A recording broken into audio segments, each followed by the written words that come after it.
Hello, everyone, and welcome back to Financial Market Insights for Traders. I'm Sophia, and today I want to slow things down a little and walk you through one of the most powerful tools in macro and financial markets, especially as we move through 2026. That tool is the yield curve. Now, if you've been following markets for any length of time, you've heard people talk about the yield curve endlessly.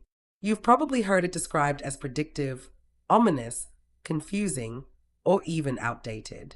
And honestly, the reason it feels confusing is because it's often explained like a chart on a screen instead of a story about expectations. So today, I want to explain the yield curve the way a trader or investor actually experiences it.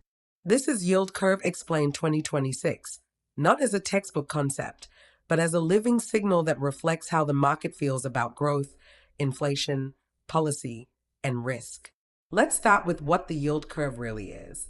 At its core, the yield curve shows how much interest investors demand to lend money for different periods of time.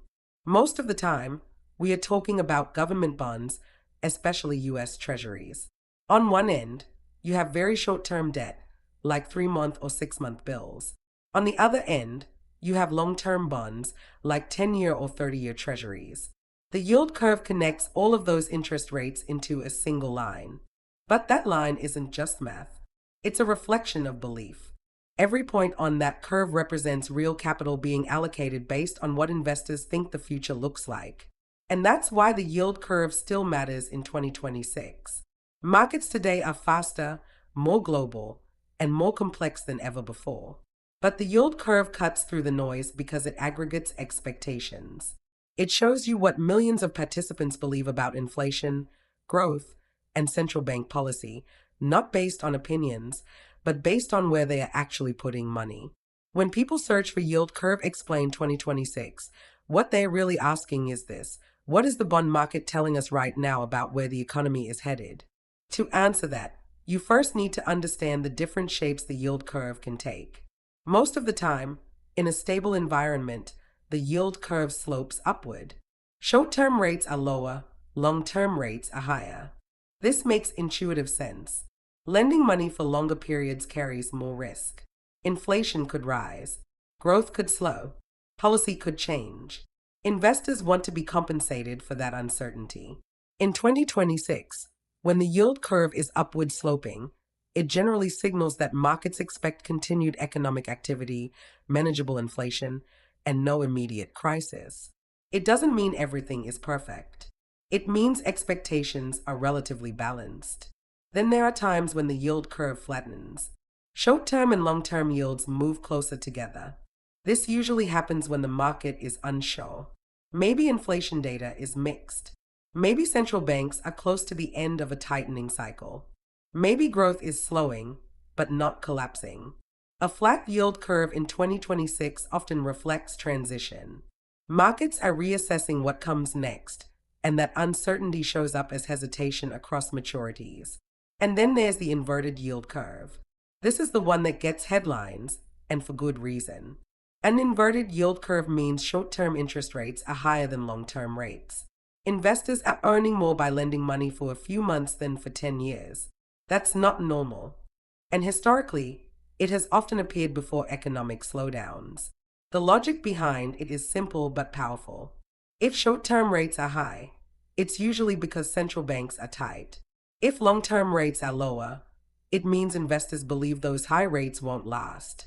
They expect future rate cuts, often because growth will weaken enough to force policymakers to respond. In 2026, if the yield curve is inverted, the market is essentially saying that conditions ahead are likely to be worse than conditions today. Now, understanding those shapes is just the beginning. Reading the yield curve properly means understanding how it's changing and why. One of the most important things to remember is that daily moves don't matter much. The curve shifts constantly. What matters is the trend. Is it gradually flattening? Is it steepening? Is inversion becoming deeper or more persistent? Another critical piece is yield spreads.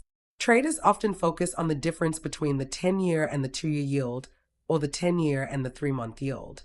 These spreads help you see whether short-term expectations are diverging from long-term ones. When those spreads turn negative and stay negative, Markets are signaling elevated risk, even if headlines haven't caught up yet.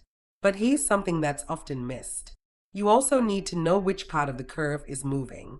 If short-term yields are rising while long-term yields stay relatively stable, that usually reflects expectations of tighter policy. If long-term yields are falling while short-term yields remain high, that often reflects concerns about growth or inflation cooling faster than expected. This distinction matters a lot in 2026 because policy, inflation, and growth are not moving neatly together. Inflation plays a major role here as well. Long-term yields embed inflation expectations. If markets believe inflation will remain elevated, long-term yields tend to rise. If inflation appears contained or declining, long-term yields may fall even if short-term rates stay high.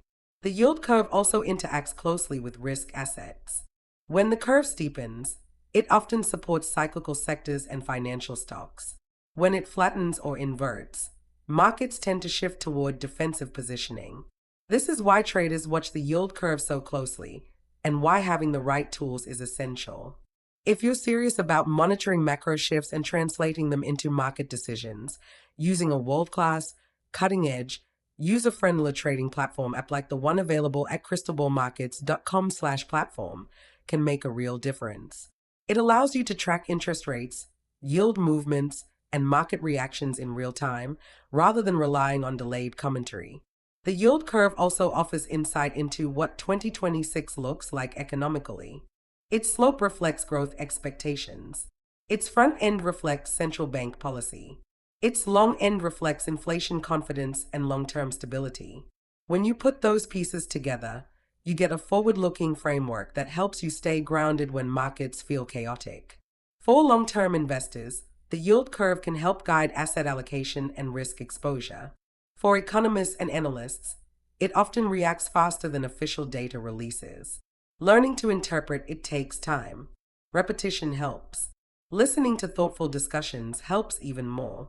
If you're looking for beginner-friendly conversations around trading, investing, macro, and financial markets, you can check out the Crystal Ball Markets podcast series at rss.com/podcast/crystalballmarkets. It's a great way to build intuition around concepts like the yield curve without getting lost in jargon. Before I close, I want to touch on a few mistakes people make. The first is overreacting to short-term moves. The yield curve is a signal, not a trigger. Trends matter more than moments. The second is ignoring global forces. In 2026, global bond markets are deeply connected. Foreign demand for treasuries can influence yields in ways that have nothing to do with domestic data. The third is treating the yield curve as a crystal ball. It doesn't predict timing. It reflects probability.